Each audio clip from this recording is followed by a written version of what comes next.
नमस्कार दोस्तों, आपका हमारे YouTube channel education for life में आपका दिल से स्वागत है। सही कहा है किसी ने, चिंता और चिता में सिर्फ एक बिंदु का फर्क होता है। इस दुनिया में कुछ लोग बेवजह चिंता करते हैं, बिना किसी कारण ही अपने आप को और मन को परेशान करते रहते हैं। आज की इस कहानी में हम सीखेंगे कि क्यों हमें बेवजह चिंता नहीं करनी चाहिए। आइए कहानी की शुरुआत करते हैं।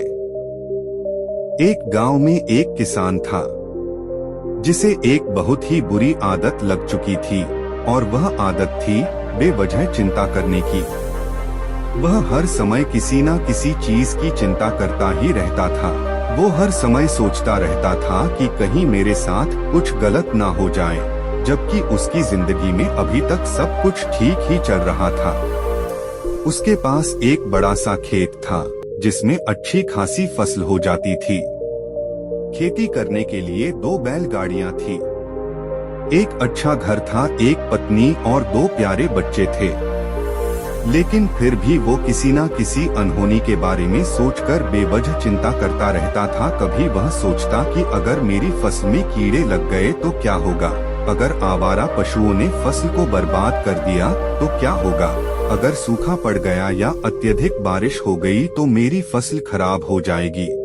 वो भविष्य की अन्य बातों के बारे में सोचकर बेवजह चिंता में डूबा रहता था। जैसे कि कहीं खेती के समय मेरे बैल बीमार ना पड़ जाए, मेरे बच्चों का भविष्य कैसा होगा, कहीं बुढ़ापे में मुझे कोई बड़ी बीमारी ना हो जाए, मेरे बच्चे बुढ़ापे में मेरा ख्याल रखेंगे भी या नहीं, वगैरह वगैरह।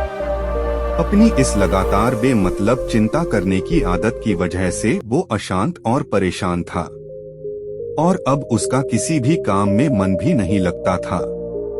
उसकी पत्नी ने भी इस बात को अनुभव किया कि उसे बिना मतलब चिंता करने की आदत पड़ चुकी है।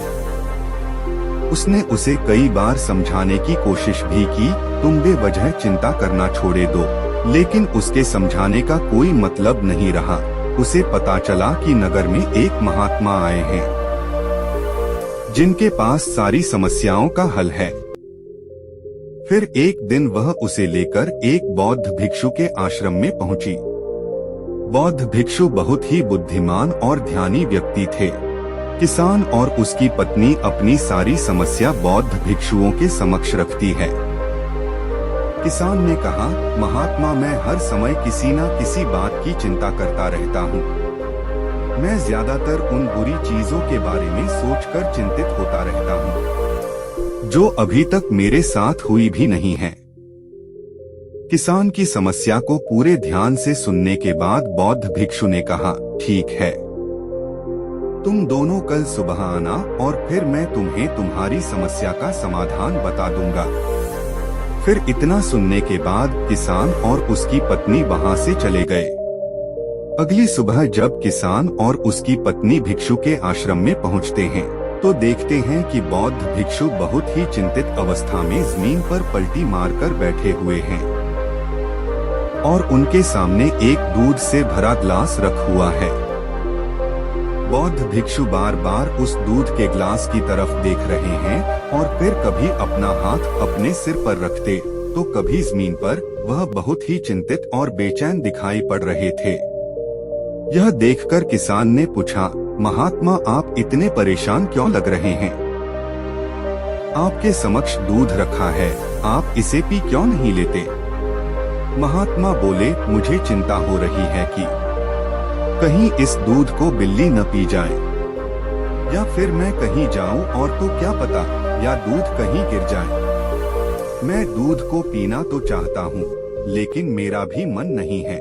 मैं तो यही सोच रहा हूं कि अगर यह दूध खराब हो गया या कोई गंदी चीज इस पर बैठ गई तो फिर क्या होगा।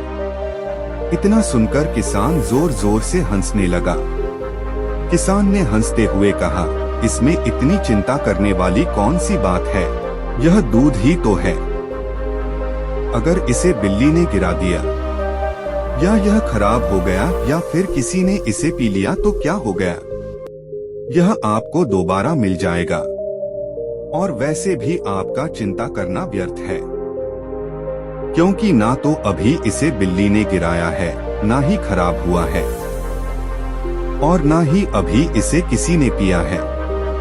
और हो सकता है कि भविष्य में ऐसा हो भी ना। किसान के मुंह से यह बातें सुनकर बौद्ध भिक्षु मुस्कुराए और बोले, मैं भी तो तुम्हें यही समझाने का प्रयास कर रहा हूँ कि भविष्य की उन घटनाओं की चिंता करना व्यर्थ है जो अभी हमारे साथ हुई ही नहीं, और बहुत बड़ी संभावना है कि वह कभी होगी भी नहीं, और अगर होगी तो जिस चीज को तुम एक बार हासिल कर सकते हो उसे तुम दोबारा भी हासिल कर सकते हो, और अगर नहीं कर पाए तो कोई बात नहीं, क्योंकि समस्याओं के आने के साथ ही उन समस्याओं का सामना करने की हिम्मत भी अपने आप ही आ जाती है।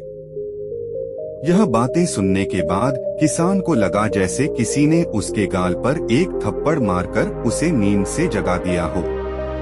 उसे महसूस हुआ कि वह भी तो यही गलती कर रहा है, वह भी तो भविष्य की उन घटनाओं के बारे में सोचकर चिंतित हो रहा है जो अभी तक घटी ही नहीं और शायद कभी घटेगी नहीं। किसान और फिर बौद्ध भिक्षु के चरणों में गिर पड़ा और कहने लगा कि इतने आसानी से मुझे मेरी गलती का एहसास करवाने के लिए आपका बहुत बहुत धन्यवाद, और मैं आज से पूरा प्रयास करूंगा, मैं बेवजह चिंता करना बंद कर दूंगा। जापान में एक लोकप्रिय कहावत है, अगर तुम चल रहे हो तो सिर्फ चलो, अगर तुम खा रहे हो तो सिर्फ खाओ, लेकिन एक समय में सिर्फ एक ही काम करो, चिंता न करो।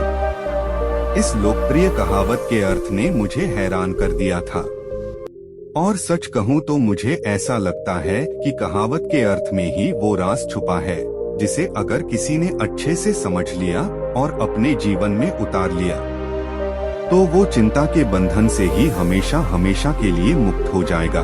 इस कहावत के अर्थ के बारे में हम आगे बात करेंगे, लेकिन उससे पहले देखते हैं कि हमारे दिल दिमाग में इस तरह के विचार ज्यादा चल रहे होते हैं। क्या मैंने यह काम सही से किया? दूसरा, क्या मैं इसे और बेहतर कर सकता था? तीसरा, इसका परिणाम क्या होगा? और चौथा, लोग मेरे और मेरे काम के बारे में क्या सोच रहे होंगे? यह ऐसे कुछ विचार है जो हमारे दिमाग के सिस्टम में ज्यादातर समय से चलते रहते हैं, लेकिन हमें पता नहीं चलता क्योंकि हमने इन विचारों के साथ जीना सीख लिया है, और हमारा दिमाग काम भी ऐसे ही करता है कि अगर हमने इसे किसी काम को कई बार करवा लिया तो फिर ये उसे अपनी आदत बना लेता है और फिर हमारे चाहे बिना भी उस काम को करने का प्रयास करता है। शुरुआत में तो हम किसी भी काम को अपनी इच्छा से पूरे होशो हवास में करते हैं, लेकिन बाद में वो हमारी आदत बन जाती है और फिर हम बस बेहोशी की हालत में बिना सोचे समझे उस काम को करते चले जाते हैं। जब एक बच्चा छोटा होता है तब उसे पता नहीं होता कि चिंता क्या है, लेकिन जैसे ही वह बड़ा होता है माँ बाप कहना शुरू कर देता है, बेटा आपके एग्जाम आने वाले हैं, आपको उसकी चिंता करनी चाहिए। और ऐसे ही न जाने कितनी सारी चीजों के लिए बच्चों के आसपास के लोग उसे चिंता करने के लिए मजबूर कर देते हैं, और वह छोटा बच्चा इस बात को मान लेता है और फिर वह भी किसी काम की घटना के बारे में बार बार सोचने लगता है। शुरुआत में तो वह यह काम जानबूझकर करता है, लेकिन धीरे धीरे उसका मन इसे अपनी आदत बना लेता है और फिर ना चाहते हुए भी उसका मन एक ही विचार के बारे में बार बार सोचता रहता है, और फिर वह अपनी पूरी जिंदगी चिंता के इस जाल में फंसकर रह जाता है। लेकिन अब प्रश्न यह उठता है कि इसका समाधान क्या है? तो इसका समाधान है ऊपर बताई गई जिन कहावत का अर्थ, यानी जागरूकता। हमें अपने विचारों के प्रति जागरूक होना पड़ेगा। हमें थोड़ी देर रुककर इस बात पर ध्यान देना होगा कि कहीं हम ना चाहते हुए भी एक ही घटना के बारे में तो बार बार नहीं सोच रहे हैं।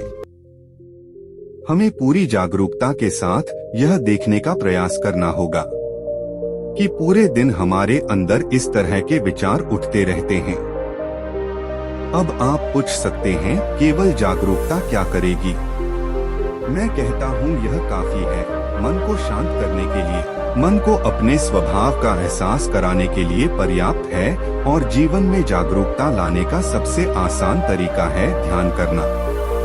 ध्यान करने के दौरान अपने विचारों पर ध्यान देना, और जब आप पूरी जागरूकता के साथ अपने विचारों पर ध्यान देना शुरू कर देंगे, तब आप पाएंगे कि आपके मन में चलने वाले गैर जरूरी विचार एक एक करके अपने आप ही गायब होना शुरू हो जाएंगे, और फिर आप एक आनंदित और शांत जीवन अनुभव कर पाएंगे। बाकी अगर ये कहानी आपको अच्छी लगी हो तो इस स्टोरी को अपने दोस्तों को जरूर शेयर करें, और ऐसी कहानी सुनने के लिए हमारे YouTube चैनल को सब्सक्राइब करें। तब तक मिलते हैं हम आपसे ऐसी ही एक और प्रेरणादायक कहानी के साथ। धन्यवाद।